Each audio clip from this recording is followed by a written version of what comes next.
Sir, நம்ம யூடியூப்போட viewer ஒருத்தர் கேட்டிருக்காரு. அதாவது பரமக்குடியிலிருந்து வியூவர் கேட்டிருக்க கேள்வி. அவர் வந்து சாதாரண நடுத்தர குடும்பத்தை சார்ந்தவர். வயசு வந்து ஒரு 48 இருக்கும். அவருக்கு வந்து கடந்த ஒரு 3-4 வருடங்களாக பார்க்கின்சன் என்று சொல்லக்கூடிய நடுக்குவாத நோயால் பாதிக்கப்பட்டிருக்கிறாரு. இந்த நோய்க்கு வந்து இங்கிலீஷ் மெடிசன்ஸ் நிறையா பேர்கிட்ட மாற்றி எடுத்துக்கிட்டு இருக்காரு. பட் எதுக்கும் தீர்வு கிடைக்கல. அதனால் அவர் கேட்குறது, இங்கிலீஷ் மெடிசன் இல்லாத மற்ற மருத்துவத்தில் இதுக்கு முறையான சிகிச்சை அளிக்க முடியுமா, முழுமையான தீர்வு கிடைக்குமா அப்படின்னு கேட்டிருக்காரு. இதுக்கு உங்கள் பதில் என்ன டாக்டர்? பார்க்கின்சன் நோய் அப்படின்றது வந்து நடுக்குவாதம்னு சொல்கிறோம். சித்த முறைப்படி வாத நோய்களில் இது ஒரு கடுமையான வாத நோய். வாதத்தை கவனம் கிளாஸை பண்ணோம்னா இது வாதத்தின் அடியில் வருது. இது கடுமையான நோய். ஆங்கில முறை மருத்துவத்தில் இதுக்கு முறையான தீர்வு கிடையாது. அது இன்கரபிள் டிசீஸ் நம்ம டிக்ளேர் பண்ணிட்டாங்க. பட் நான் திரும்ப சொல்லியிருக்கேன், சித்தர்களுடைய பாரம்பரியத்தில் இந்த நோய்க்கு மருந்து இருக்குது, இந்த நோய்க்கு மருந்து இல்லைலாம் கிடையாது. எல்லா நோய்களுக்கும் மருந்து இருக்குது. ஆங்கில முறை மருத்துவத்தில் இல்லை, அவ்வளோ. சித்த முறை மருத்துவத்தில் இருக்குது. ஆனால் வெறும் மருந்து மட்டும் சாப்பிட்டா சரியாயிடுமா அப்படின்னா கண்டிப்பாக கிடையாது. இது வந்து பூர்வ ஜென்ம சாபத்தினால வர நோய். பூர்வ ஜென்ம சாபத்தினால் வருகின்ற நோய் இது பார்க்கின்சன் நோய். இந்த பார்க்கின்சன் நோயினால ஃபாரின்ல இருக்கிற பெரிய பெரிய மல்டி மில்லியனர்ஸ்லாம் சஃபர் ஆகிட்டு இருக்காங்க. இன்னமும் டில்டோட இப்போ கூட வருஷ கணக்கில் ட்ரீட்மெண்ட் கோடி கணக்கில் அவங்க பில்லியன்ஸில் செலவு பண்ணி க்யூர் ஆகாமல் இன்னமும் சஃபர் ஆகிட்டு இருக்கிறவங்க இருக்காங்க. டெய்லி அந்த வலி வாரணி மருந்துகளையும் இன்ஜெக்ஷனையும் சாப்பிட்டு இன்னமும் சஃபர் ஆகிட்டு இருக்கவங்க இருக்காங்க. உங்களால் அந்தளவுக்கு பணம்லாம் செலவு பண்ண முடியாது. நீங்கள் சாதாரண எளிய குடும்பத்தை சார்ந்தவர்னு சொல்கிறீங்க.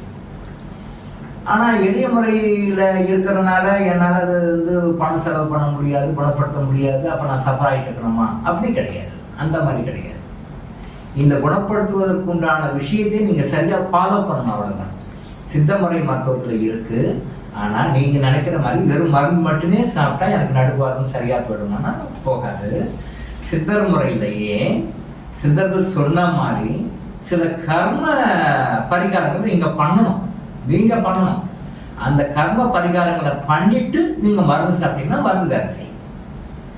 அந்த கர்ம பரிகாரம் நீங்கள் பண்ணாமல் வெறுமனே நீங்கள் மருந்து சாப்பிட்டீங்கன்னா, நான் இல்லை, எந்த டாக்டர் மருந்து கொடுத்தாலும் வேலை செய்யும். ஈவன் சித்தா மெடிசன்ஸ் கூட நானும் இல்லை, எந்த டாக்டர் மருந்து கொடுத்தாலும் ஒர்க் அவுட் ஆகாது.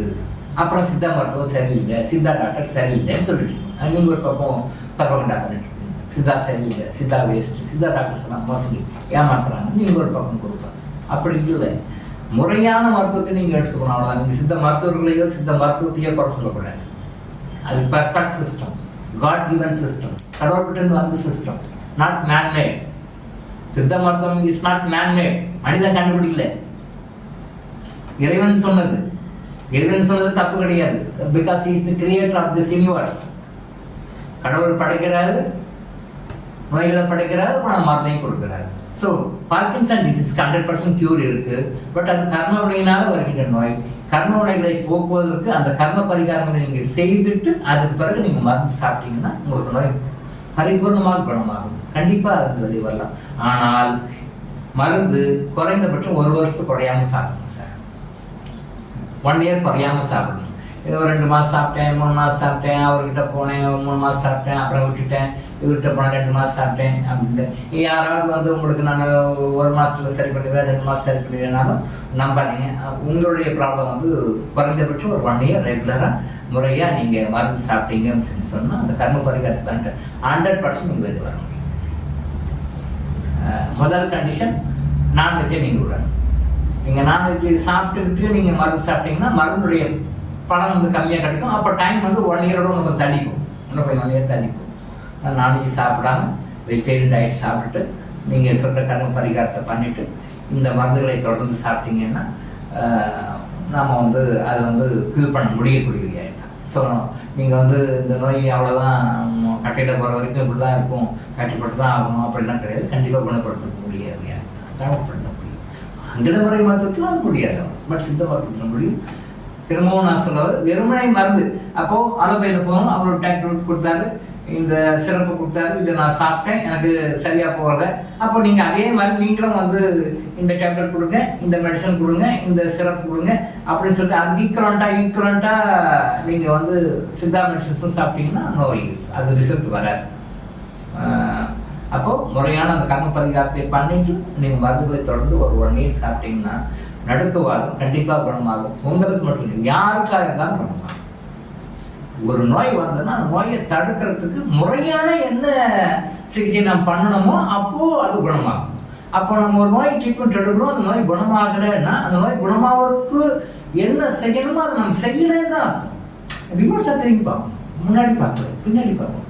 ஒரு நோய், அந்த நோய்க்கு ஒரு ட்ரீட்மெண்ட் கொடுக்குறோம், அந்த ட்ரீட்மெண்ட் எடுக்கிறோம். அப்போ அந்த நோய்க்கு உண்டான நமக்கு பலன் கிடைக்கல அப்படின்னு சொல்லும்போது அப்போ நோய்க்கு குணம் இருக்குது, க்யூர் இருக்குது.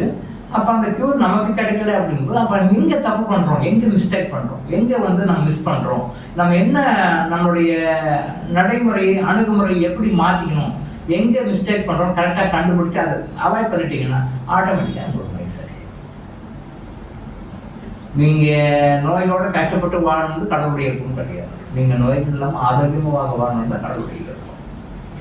ஸோ இதுக்கு நிரந்தரமான க்யூர் கண்டிப்பாக இருக்குது. க்யூர் இல்லைன்னா அதை நம்பாதீங்க, தெரியாதவங்க சொல்கிறாங்க அவ்வளோதான். அதாவது ஒரு நோய்க்கு மருந்து இல்லைன்னு சொல்கிறாங்கன்னா அவங்களுக்கு தெரிஞ்ச வரைக்கும் அவங்க சொல்கிறாங்க, தப்பு கிடையாது, அவங்களுடைய நாலேஜுக்கு அவங்க சொல்கிறாங்க. எனக்கு கடந்த 35 வருடங்களாக நமக்கு சித்தர்கள் வந்து எனக்கு அறிய விஷயங்கள், எனக்கு சொல்லிக் கொடுத்த விஷயங்கள், எனக்கு கற்றுக்க நிறைய ரகசியங்கள்லாம் எனக்கு கற்றுக் கொடுத்ததுனால எனக்கு தெரியுது. அதை குணப்படுத்தக்கூடிய வியாதி தான், அது பெரிய கவலைப்படக்கூடிய விஷயமே கிடையாது அப்படின்னு எனக்கு தெரியும். ஸோ எனக்கு தெரிஞ்சதை நான் சொல்கிறேன், அவங்களுக்கு தெரிஞ்சதை அவங்க சொல்கிறாங்க. அது வந்து ஜனநாயக நாடு, அவங்க தெரிஞ்சு அவங்க சொல்லுவாங்க, அதை நம்ம யாரும் வந்து கிரிட்டிசைஸ் பண்ண முடியாது. நமக்கு என்ன வேணுமோ அதை நம்ம எடுத்துக்க முடியும். ஸோ குணப்படுத்த முடியாது, இதுக்கு க்யூர் இல்லைன்னு சொல்றது ஆங்கில மருத்துவருடைய கருத்து. அது அவங்க படித்தது அவங்க தெரியும். நமக்கு சித்தர்கள் சொல்லி கொடுத்தது, சித்தர்கள் வழிகாட்டுறது, சித்தர்கள் வந்து ரகசியங்களை வெளிப்படுத்தும் சொல்லி இதை குணப்படுத்த முடியும்னு நமக்கு சொல்லி கொடுத்தோம். அதனால நான் சொல்கிறேன், இது குணப்படுத்த முடியும், குணப்படுத்த முடியாது வியாதிலாம் கிடையாது. ஆனால் அதுக்கு நான் முறைகளை நீங்கள் சரியாக ஃபாலோ பண்ணணும்.